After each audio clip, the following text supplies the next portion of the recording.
I was wrong about a purchase I made in January. Here's the story. Hey, it's Mike. Thanks for tuning back in. So it's Friday, and I spent a fairly significant amount of time researching the Attic Fine Friday story, only to decide to scrap it because it just wasn't that good. Lacked a lot of story details. I had the card, just didn't have any story, and that's really the important thing about Attic Fine Friday. So I have a few minutes left before I have to start working this morning, and I decided I'm just going to do this kind of pickup, I was wrong story, card, pickup video, whatever we're saying today, and then I'll have an Attic Fine Friday tomorrow on Saturday. So make sure you're subscribed. Last month, or I guess January maybe, I did a video where I bought this Carl Yastrzemski autographed 50th Annual Hall of Fame program. As part of that video, I said, I thought that I said that I'd never get it autographed by all four of these. I went back to the video. I was wrong. I said I didn't really like it. And I don't. I don't love it. I like it. It's fine. I didn't really love it.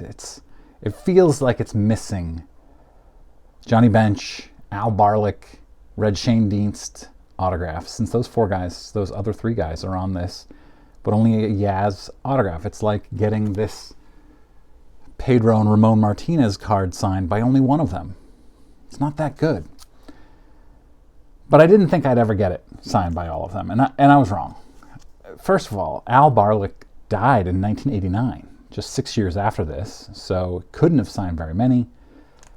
So I was wrong, though. I didn't think I'd ever get it. I was right about not really liking it, and maybe it'll be like a big future giveaway.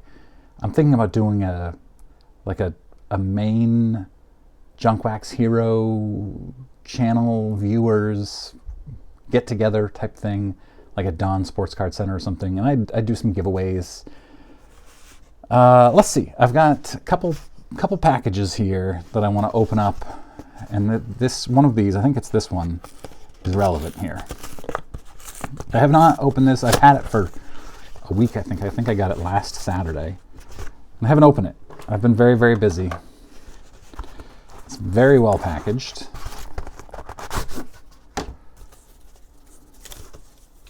Oh, wrong. This is a different Yaz program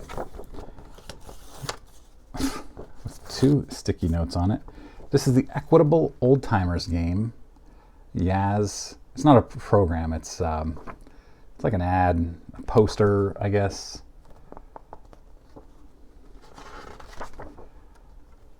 It is a program, I guess. Yeah, but it's autographed by Yaz, so this goes in my Yaz collection. All right, let's open the other one here. Here's the one I got before. Here is my new one. Autographed by all four. Yaz, Bench, Schoendienst, and Barlick. It feels complete now. I love you. You complete me. It feels complete. Yeah, it looks great. It is Beckett authenticated. Now, the interesting thing is, this letter will serve as a statement of authenticity for the following item: Carl Yastrzemski signed program. It says, Beckett letter of authenticity, January 9th, 2024. Signer was Carl Yastrzemski. And then in the notes it says, also signed by Johnny Bench, Red Schoendienst, and Al Barlick. It does not, as far as I can tell, specify that all four of these are authenticated. I don't know. If you know, let me know.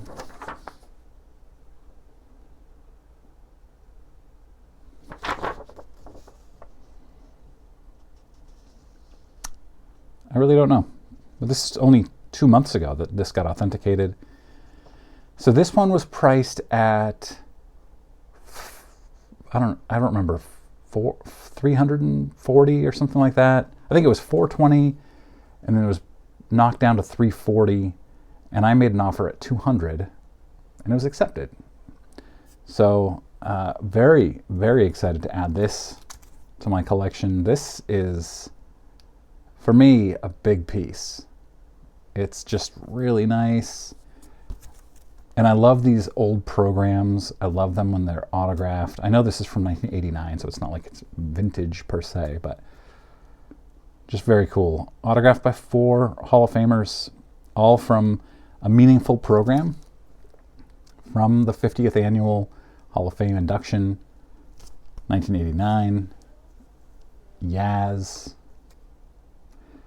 I went to the 1991, was it 91? 92, whenever Reggie Jackson was inducted. I was at that one. I wish I had been at this one. I think Reggie was the only one being inducted that day, if I remember correctly. So this is awesome. Really excited to add that, figure out what to do with this one that's not signed by the other 3 guys. Would you be interested in a Maine or, like a Northeast get-together in Portland, Maine? Obviously, anybody is invited if you want to drive in from New Hampshire or Massachusetts, whatever. Yeah, be curious to know, what would you be interested, and what would you want to do? This is what I've been talking to a couple of friends about. Like, I'd love to do it. I'm just really bad at planning events, planning get-togethers. I'm a, hey, let's go out to lunch kind of guy. But do we go to a card shop? I don't know. Let me know. One more thing I want to mention. I had a friend gift me this slab museum. I gotta be honest, Mike Moynihan showed his, and then I saw it in person.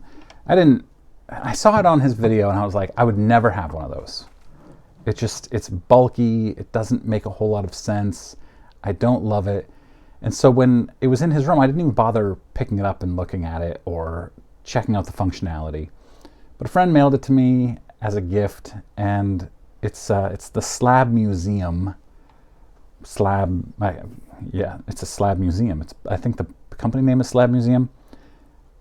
I was wrong about that too. It's really, really nice. It's heavy, but not like I can hold it with one hand, no problem. It's just very, very sturdy. I've only put 2 slabs in so far. I just put in 2 random slabs I had. Now, the interesting thing here is I could not, for the life of me, figure out how to open it. There's no obvious way. It doesn't come with instructions, right? Why would it come with instructions? It took me a minute to realize it's magnet. I actually had to text him and say, I feel so stupid, but how do I open this? It's got a magnet top, and I didn't even recognize that those are magnets. They're so small, and it's so well put together. Yeah, it looks really good. It sits on, I've got a wall, a half wall that acts as like a bookshelf type thing. So it sits on that now, and I'm just gonna figure out what to do with it. The challenge I have with this is I keep my slabs and all of my cards in alphabetical order, and so I won't be able to easily move cards around, because I can, as I've got a stack of cards in a box, and I can easily just move things out of the way, put in a new one. And that's much harder when you're talking about one slot for each slab. So I'll figure something out. I think what I'll do is I'll just find a complete set of some sort. It fits 2, 4, 6, 8, 10, 12, 14, 16, 18, I think 40 cards, 20 in each row. I'll find some sort of a 40 card complete set type of thing. It fits SGC and PSA perfectly. That's what I was doing here with these 2, just to see if they both fit. I've got an SGC and I've got a PSA in there. So yeah, I got to figure out what I'm going to do with this. It's very cool. I'm really happy with it. And that's it. Thanks very much for watching, and I hope you guys have a great weekend.